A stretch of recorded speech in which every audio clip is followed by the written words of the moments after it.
Before you begin, remove the access panel. Removal. Remove the foam pad and grounding tape that partially cover the speaker. Disconnect the speaker from the connector on the motherboard. Remove the 4mm P1 Phillips head screw that secures the speaker to the chassis. Slide the speaker up and out of the chassis.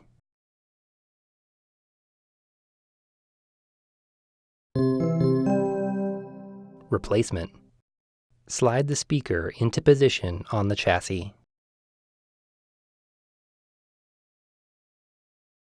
Replace the 4mm P1 Phillips head screw that secures the speaker to the chassis.